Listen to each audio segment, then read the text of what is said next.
Welcome back to Alliance War. It is Season 42, War 12, final war of the season, and 4 Loki is facing J.A. I had a terrible war. I ended up dying twice for absolutely stupid reasons that I'll talk about when we get there. But, we end up losing the war too. It is what it is. They played better than us, died fewer times, and so, good for them.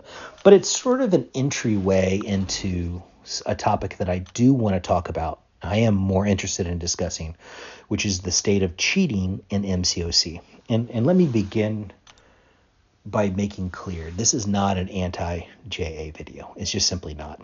And it's not a sour grapes video. JA is not the only alliance that is relevant to this discussion, because unfortunately there are a lot of top tier alliances that have what I think is a perverse view or opinion on the concept of cheating. And let me explain what I mean, in that there are a lot of top tier alliances for whom they believe as long as you don't cheat in alliance war, it's okay. They sort of sequester alliance war into a separate thing. They view it in a vacuum. As long as someone isn't piloting someone else, as long as someone isn't modding in alliance war, then cheating is perfectly acceptable in the rest of the game, whether it be arena or alliance quest, event quest, permanent content, anything. As long as it's not an alliance war, it's fair game. And that sort of leads us to the events of the past week, in which Kabam issued a ban wave for accounts that were using bots, third-party softwares, in Arena. And there were a number of accounts in JA that were banned as a result of it. 9 of the 30 accounts got the ban. Other alliances had way more bans. TCN, I think, had like 15, 16 alliances members get banned from their alliance. So they're not the only ones at the top that had accounts get banned. I mean, this is sort of a prevalent attitude by some alliances at the very top of the game. Not others, but some.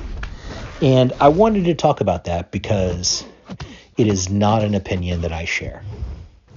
And again, I'm not targeting anyone specifically. I'm just sort of putting this out there as part of the discussion, so that way people understand why I judge, for lack of a better word, the people who engage in these practices. So let's look at it through the scope of using bots in Arena. That is cheating in war, in my opinion. Yes, you're not doing war fights with those bots, obviously. But the purposes of Arena are really twofold. The first purpose is to gain units through battle chips. And obviously units are the in-game currency, and units can be used to purchase boosts that you then turn around and use in Alliance War. Second purpose of Arena is to get new champs. And one of the important things in high-tier Alliance War is to get the newest champs, place them on defense before other players sort of learn interactions, learn animations. And so a lot of top tier alliances are trying to get those new champs, whether they be through Cav Crystal openings or through the Arena, so that way they can get those champs, rank them up, and get that sort of advantage over their opponents who may not be as familiar with the new champs as they're released. And so either way, that is affecting Alliance War, because either you have new attackers, defenders, or you have additional resources vis-a-vis units. I mean, other forms of cheating, whether it be murking to getting paid to do content that gives you resources, and to the extent that Alliance War is an important function of the game, important enough again that these guys will sequester it out. Oh, by the way, this fight is absolutely horrid. I start off pretty strong, and then I completely lose my thread at the very end of this fight and end up, just looking awful. I mean, just not paying attention to the falter timer. This is classic clown bullshit. Not a good fight at all, and I deserve mocking for this dumb performance in this particular fight. So, but getting back to the what we were talking about vis-a-vis cheating in the game, if you sell your services, you're doing so for money. You can then turn around and use that money, buy deals, whatever. If you're piloting an AQ, that's helping you finish AQ, that's helping you get rank up resources, that's helping you have better attackers, better defenders. And so it's not really possible to isolate one type of game mode in MCOC from other types of game modes, right? It's just not possible, because ultimately everything is about roster development. And as your roster develops, it affects performance in other game modes, right? If you're getting high tier Alliance Quest rewards, if you're getting access to units and money, you're able to do that to improve your roster, to give you an advantage in war. And so, yes, there may be accounts that are not being piloted in war, but they are still benefiting from cheating in other areas, and specifically arena bots. Now, what I do think is interesting about JA is that despite having 9 accounts banned, they were able to field a full squad of 30. And at least in my battle group 2, that defense was not particularly compromised by these 9 new accounts. I don't know how many new accounts were in BG2. All I can tell you is that the defense that I planned against, 16 of the 50 defenders were rank 5s. Another one was a rank 2 7-star.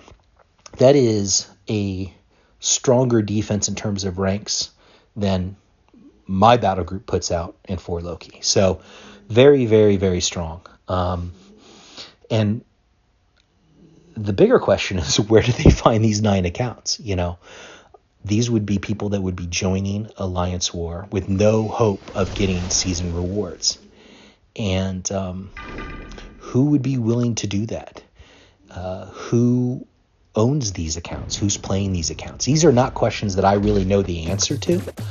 Only the guys in JA know the answer to those questions.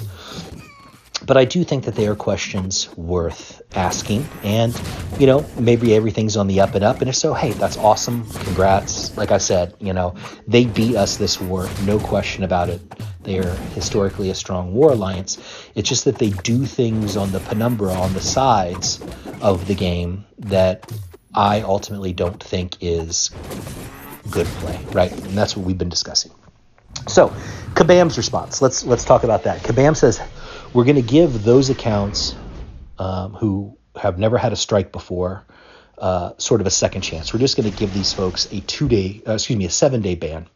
And then if there's an account with a history of problems and issues, they'll get permabanned. And so 7-day bans.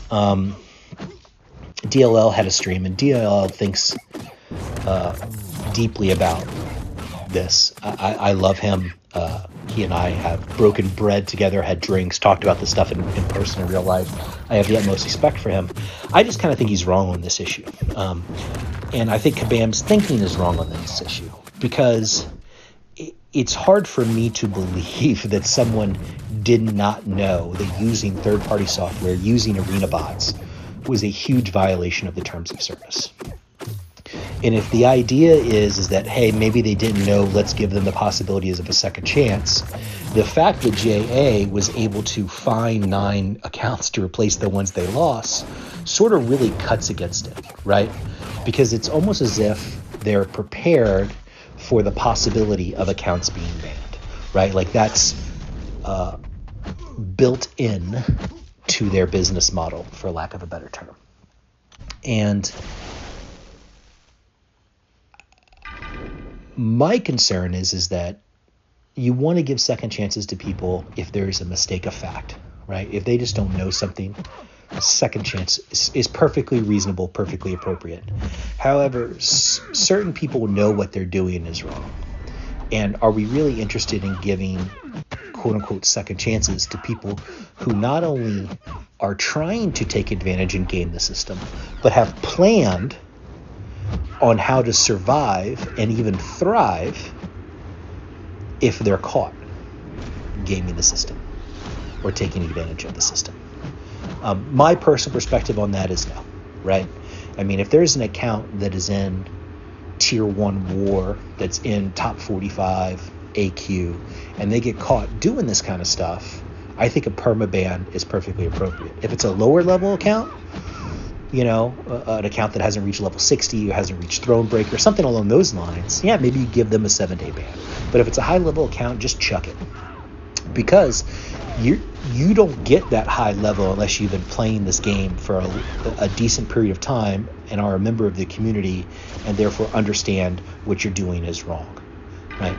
The people who used Arena Body knew that it was wrong. They just never anticipated getting caught. And that's the reality of the situation. In ethics, we call it fruit of the poisonous tree, right? Is that, yes, you can engage in bad behavior over here on the left, but to the extent that there is some type of relationship with stuff over here on the right, all of that behavior, left or right, is equally condemnable. That goes back to what I was saying earlier about how everything in MCOC, because it's about roster development and resource management, is interconnected. In criminal law, the concept of racketeering, of RICO charges, right, is the same idea, in that you can have a criminal enterprise over here that does have legitimate, perfectly legal business interests over there, but because they're all intertwined together, they're all part of the same criminal network. You can't, in other words, put too much shoe polish on a turd to disguise it in the eyes of the law. It's still a turd. And that's what arena botting is, right? The guys who did it were absolutely wrong.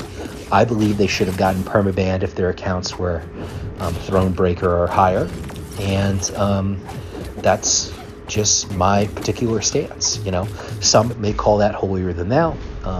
Certainly I and other members of 4Loki have been called sanctimonious in the past, and I accept that criticism, right? It is true to a certain regard, but there is a sort of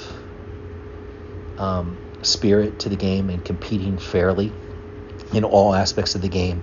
That means that when you accomplish something of your own effort, honestly, there's pride in that, and we want to protect that. So this is the other fight that I screw up, and I screw up this fight because I make two mistakes.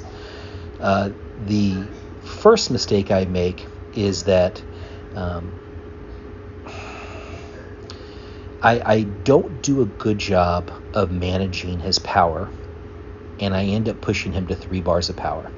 And I'll explain what I mean when I get there. So ideally, you want to get Absman out of his form, like right here, heavy, remove the first form.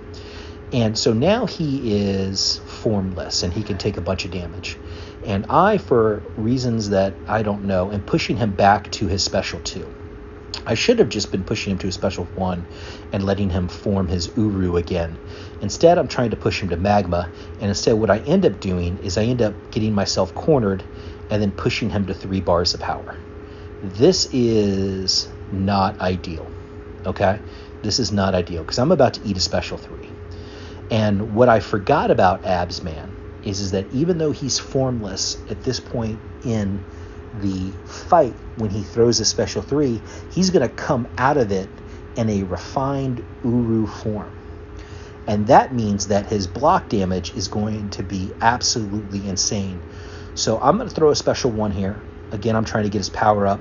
And he hits my block right there and does 27,000 burst damage through my block, which is absolutely ginormous. And it would have been even more, except I had maxed inequity on. So 2 mistakes there. Number 1, after I shut off his form with the heavy counter, I should have just gotten him, bait another special 1 out, and then pushed him to a special 2 and continue the alternating of forms like I had started the fight with and was moving fine. And then secondly, I had to remember that when he throws a special 3, he's going to come out of it in a refined Uru form for the big burst damage and not try to take that hit on the block. And those were the 2 mistakes, and it cost me. So died twice, pretty awful effort in my opinion. This cleanup is going to go perfectly fine. There's really not much else to say about it. I want to thank you all for listening to the end of this video, for listening to my long and diatribe about the state of cheating in MCOC. It's my personal opinion. It's not anybody else's opinion. And if you disagree with me, I I get it, and you can disagree with me in the comments and let me know your reasons why. I do try to respond to as many comments as I can. So, yeah, we'll see what happens. 4Loki's probably going to finish up 11th overall in the Masters bracket, just outside the top 10 rewards. That's okay. We'll get the bump up to top 10 rewards as a result, and maybe if one of these alliances that we've been talking about gets docked, maybe we fall into that top 10 after all. You never know. All I know is that I've got a 6-week off season.